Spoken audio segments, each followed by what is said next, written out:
Preface: this review is an edited and rewritten version of a review of this album I did on Reddit. I am using a shitty TDS program because I don't want to use my voice, and I am putting this on YouTube in the hopes that it will get more attention than a text review on another website, and therefore will bring more attention to this album, which I think deserves it. This is my opinion. Feel free to agree, disagree, or agree to disagree. Review: Bullant is the solo side project of Joey Walker aka Joseph W.Q. Walker aka Walky Jake aka Joey from King Gizzard and the Lizard Wizard. He makes weird but very cool electronic music. This is his second album after Tyson, Crying in 2020, which was an interesting debut with a mysterious promotion cycle featuring songs that Joey was forced to complete in a single sitting due to him using a cracked DAW without saving functionality.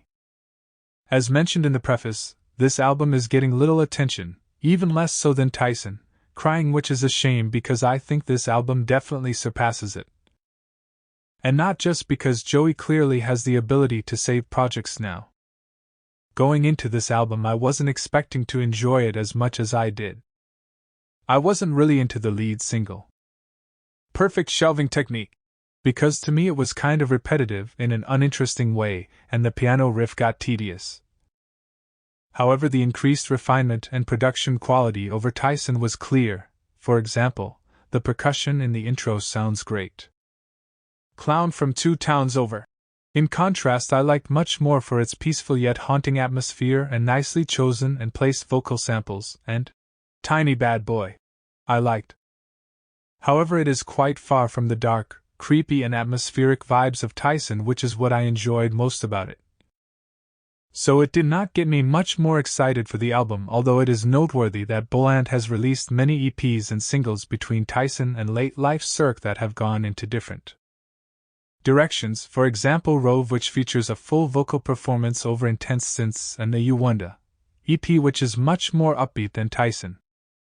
Joey didn't completely abandon dark and creepy soundscapes on this album though, and every track from Clown from 2 Towns Over onwards is either just that, or has a beautiful atmosphere and expertly built tension.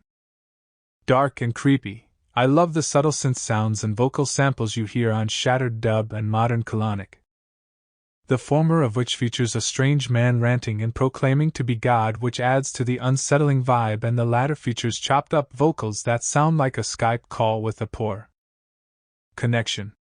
Perv has a similar vibe and showcases some of the crowdy sensibilities of King Gizzard, described in press releases to great effect. Beautiful atmosphere and expertly built tension. I Miss Tony B has a more prominent groove and trickling piano parts that add to its potent atmosphere, and Closer Operation Worm is tense but also subtle and patient, with drumming from King Gizzard bandmate Michael Cavanaugh in his unmistakably precise 16th note style, giving that little bit extra to keep the song driving forward and holding your attention. After the Cloakroom paints the most vivid picture during the album's runtime in my mind of a giant slug slithering through infinite changing rooms, while periodically nudging benches and other things as it moves. It has a bouncy but slimy bassline, a wide array of timbres and its varied percussive sounds, unsettling gasps and breaths of air, and a drop that sounds like a shy guy from Mario. Overall, I enjoyed this album a lot more than I was expecting, and the production has had a welcome increase in quality since Tyson, resulting in a very satisfying listen. It's nice to see that Joey can make an electronic album with a good flow and consistent vibe outside of King Gizzard, and in spite of undoubtedly being extremely busy with Giz. Thanks for listening or reading if you didn't want to listen to the TDS. This is my first time writing a proper review of something, and it may be my last because I got this idea at 7 a.m. having not been able to sleep at all.